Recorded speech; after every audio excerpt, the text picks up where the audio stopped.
Punjab police ने लोगों की मदद के लिए पंजाब के तमाम इजला में तहफ्फुज़ सेंटर बनाए हैं, जहां मामूल से हटकर ट्रांसजेंडर अपने फराइज अदा कर रहे हैं। मेरी कम्युनिटी के लोग जो कि अपने आप को अनसिक्योर समझते थे, थानों में नहीं जाते थे, उनको कोई भी मसला होता है वो यहाँ पे आते हैं।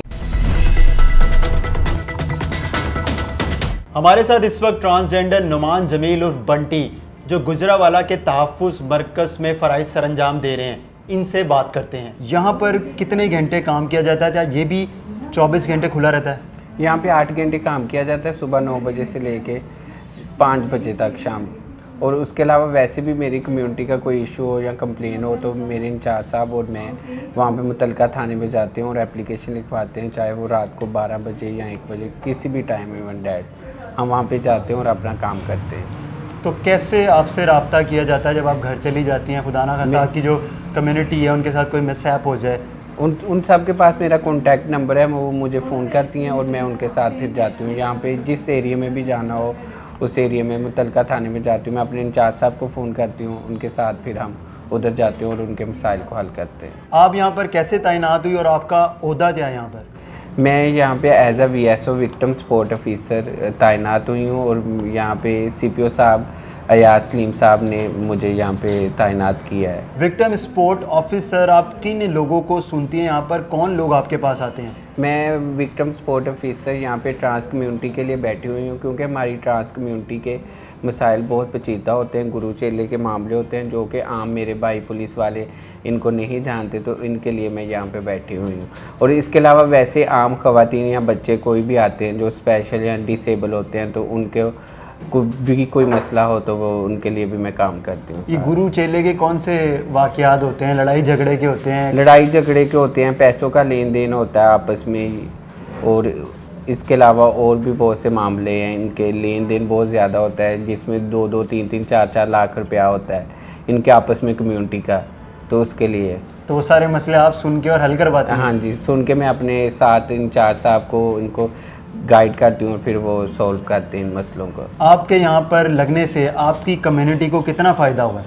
वो बहुत ज़्यादा खुश हैं और उनका कोई भी मसला होता है वो यहाँ पे आते हैं, मुझे बताते हैं और मैं उनको हल करके देती हूँ। बतौर ट्रांसजेंडर आप तहफ्फुज़ मरकज़ कैसे पहुँची? कैसे यहाँ पर अफसर भर्ती हुई? मुझे पता चला था, मैंने अपनी CV कलेक्ट करवाई, उसके बाद काफ़ी ट्रांसजेंडर थे, उनमें से मुझे हायर किया गया और मैं CPO साहब की तरफ से यहाँ पे तैनात हूँ। कितने ट्रांसजेंडर थे जिन्होंने CV ड्रॉप किया था अपना? तकरीबन 10 to 12। बंटी, यहाँ हायर होने के लिए क्या क्राइटेरिया है? यहाँ पे ग्रेजुएशन थी मेरी, ICS मैंने किया हुआ था, तो मुझे यहाँ पे तैनात किया गया मेरी एजुकेशन के बेस पे। कितनी आपकी सैलरी और क्या मराद दी जाती हैं आपको? मेरी 40,000 सैलरी है और मैं यहाँ पे 40,000 सैलरी लेके बहुत खुश हूँ। यहाँ पे बैठती हूँ, काम करती हूँ अपनी कम्युनिटी के लिए और मुझे बहुत अच्छा लगता है। कितने लोग यहाँ पर आते हैं जिनकी आप शिकायत रोज़ सुनती हैं? यहाँ पे काफ़ी लोग आते हैं, जिसमें डिसेबल बच्चे हैं, तशद्दुद वाली ख़वातीन हैं, उसके अलावा मेरी कम्युनिटी के लोग जो कि अपने आप को अनसिक्योर समझते थे, थानों में नहीं जाते थे, झिझकते, अब वो उनको कोई भी मसला होता है वो यहाँ पे आते हैं, वो अपने आप को महफूज समझते हैं और अपने मसले हल करवाते हैं। ट्रांसजेंडर का यहाँ पर बैठना लोगों के लिए गैर मामूली होता है, तो यहाँ आने वाले लोग आपसे मजाक भी करते हैं? आते हैं, हैरान भी होते हैं, मजाक भी करते हैं और बहुत फ्रेंडली माहौल है यहाँ पे। तो किसी से आपको कभी शिकायत हुई हो, आपने अपनी शिकायत तहफ्फुज़ मरकज़ में दर्ज करवाई हो? नहीं, मुझे कभी किसी से शिकायत नहीं हुई और मेरा यहाँ का अमला बहुत अच्छा है और मेरे साथ फुल कोऑपरेटिव है। ये हमारे साथ ट्रांसजेंडर बंटी मौजूद हैं। अब चलते हैं तहफ्फुज़ मरकज़ की ख़वातीन इंचार्ज सिद्रा लियाकत के पास।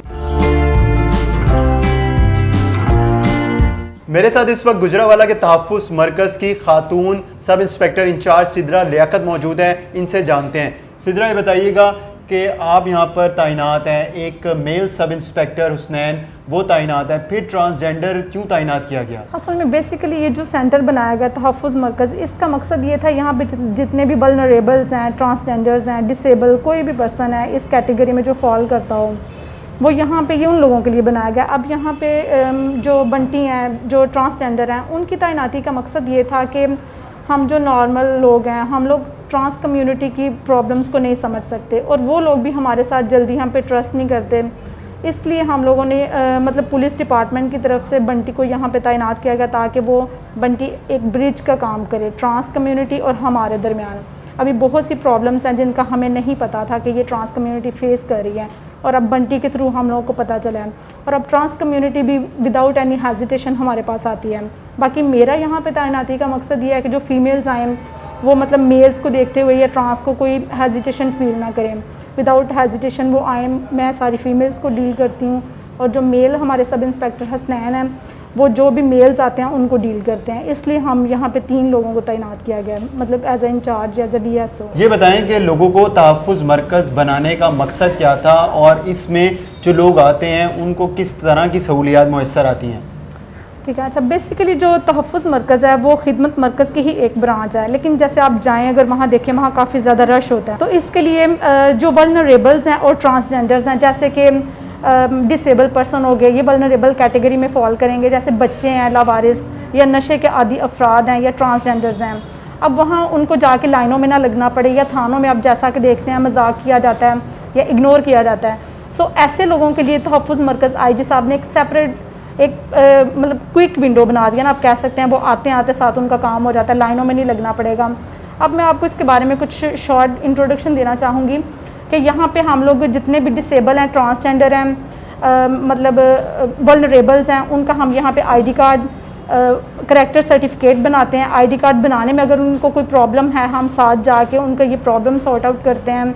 इसके अलावा हम लोग लर्निंग लाइसेंस उनको बना के दे रहे हैं। इसके अलावा पुलिस वेरिफिकेशन, करैक्टर सर्टिफिकेट, और इसके अलावा अगर किसी भी किस्म की कोई क्राइम रिपोर्ट हो वो यहाँ पे करवा सकते हैं। बाकी इसके अलावा अगर कोई लावारिस बच्चा हमारे पास आ जाता है, हमने NGOs के साथ, जैसे सोशल वेलफेयर डिपार्टमेंट है, बैतुल माल है, कुछ NGOs हैं, यहाँ पे इसार है, आगोश है, 7 to 8, कुछ हम लोगों ने MOUs कर लिए हैं, कुछ हमारे अंडर प्रोसेस हैं। अगर हमारे पास कोई लावारिस बच्चा या बच्ची या डिसेबल कोई बीमार बंदा आ जाता है, उनको हम पुलिस हॉस्पिटल में रेफ़र कर देते हैं, या हम NGO में चाइल्ड प्रोटेक्शन में दे देते हैं, क्योंकि यहाँ पे हम लोग उनको शेल्टर नहीं दे सकते। एटलीस्ट हम MOU करके उनको वहाँ पे NGO में शेल्टर दे देते हैं।